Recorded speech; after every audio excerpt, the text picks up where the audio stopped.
For most of history, power wore a crown. Kings ruled by bloodlines. Armies enforced authority. Land defined wealth. Money existed, but it followed power. Then something changed. Power stopped wearing crowns, and almost nobody noticed. Because while kings were fighting wars and defending borders, another force was quietly learning how to rule without armies. Money. Not money as coins, not money as gold, but money as control over credit, debt, and survival. This is the story of how financial dynasties replaced kings, and why once that transition happened, it never reversed. At first, kings controlled everything. They taxed land. They seized resources. They decided who could trade and who could not. But kings had a problem. Wars were expensive. Empires were fragile. Treasuries ran dry. So kings borrowed. At first, borrowing felt harmless. A loan to fund a campaign, a credit line to stabilize a kingdom, a promise to repay later. But borrowing introduced a new dependency. Because once a king needed money more than loyalty, power began to shift. The lender did not need an army. The lender did not need a throne. The lender only needed leverage. Early banking families understood this better than anyone. They did not challenge kings openly. They did not seek titles or land. They positioned themselves behind the throne, funding wars, managing treasuries, handling debts, quietly. And the more kings relied on them, the more influence they gained, not through force, through necessity. A king could lose a battle and still rule, but a king who lost access to credit lost everything. Over time, something remarkable happened. Kings came and went, dynasties collapsed, borders shifted, but the financial networks remained. They survived empires because they were not tied to any one empire. They funded all sides. They adapted faster than armies. They moved capital where power was going, not where it had been. This is the moment power stopped being visible. Before, power sat on thrones.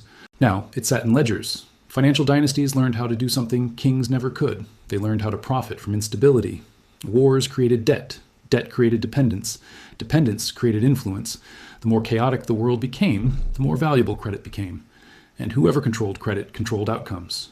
This is why financial power outlives political power. A king rules a territory. A financial dynasty operates across borders. A king relies on force. A financial dynasty relies on contracts. A king must be obeyed. A financial dynasty must be needed. Once this shift happened, power no longer needed to announce itself.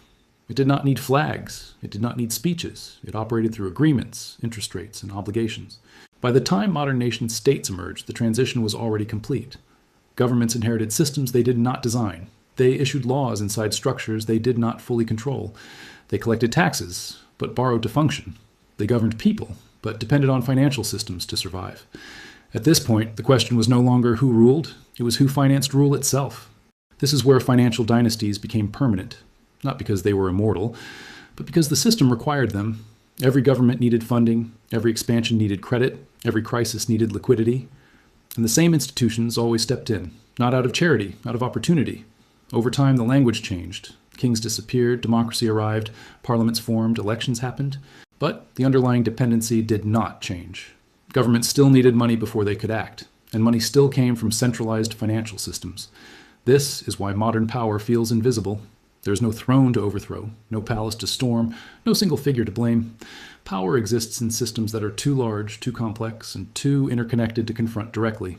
Financial dynasties do not rule nations. They influence conditions, they shape incentives, they decide which ideas get funded and which never leave paper. This is not a conspiracy. It is a structural outcome. Once money becomes abstract, whoever controls its flow replaces whoever controls territory.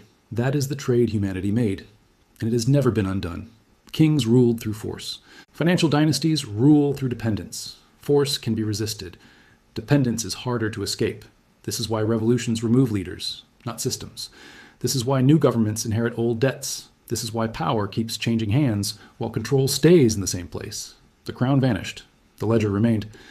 This is not the end of the story. Because once financial dynasties replaced kings, the next question became unavoidable. Who controls the dynasties themselves?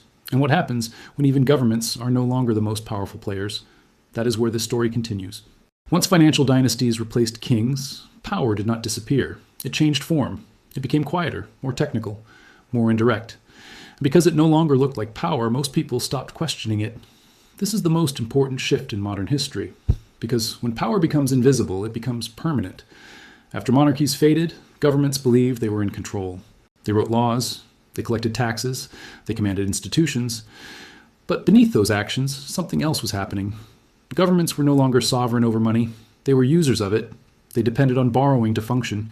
They depended on credit markets to stabilize crises. They depended on financial institutions to absorb shocks. This dependency was not temporary, it became structural. At that point, the relationship inverted. Governments did not command finance. Finance conditioned government behavior. Policies began responding to markets instead of citizens. Decisions were shaped by capital flows instead of votes. What could be funded mattered more than what was needed. This is why certain ideas always seem possible while others are dismissed as unrealistic. Not because they are impossible, but because they are unfundable.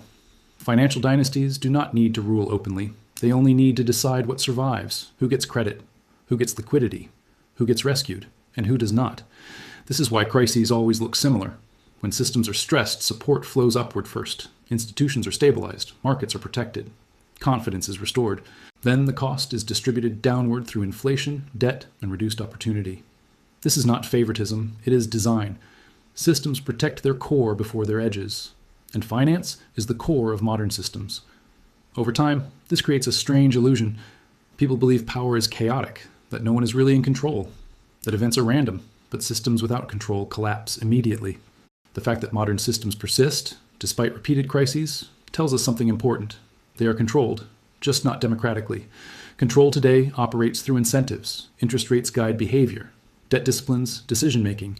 Liquidity rewards compliance. Those who align with the system thrive. Those who resist it are slowly excluded. This is why financial dynasties rarely appear in headlines. They do not need attention. Visibility invites resistance. Invisibility invites dependence. The most powerful structures in history are the ones people forget to question. This is also why power no longer needs to be centralized in one family or one institution. It exists as a network, distributed but coordinated, resilient to shocks, flexible across borders. Financial dynasties today are not just families. They are systems of ownership, investment, regulation, and influence. They exist inside laws, not outside them. They are protected by complexity. And complexity is the strongest defense ever created. When systems become too complex to understand, they become impossible to challenge. This is why reforms rarely change outcomes. They modify surface rules while leaving core incentives intact. They rearrange responsibility without redistributing control. And because most people experience money as something personal, they rarely see the larger structure shaping it. This is where the final illusion appears. People believe power can be voted away, that new leaders will change direction, that new policies will reset outcomes. History shows otherwise.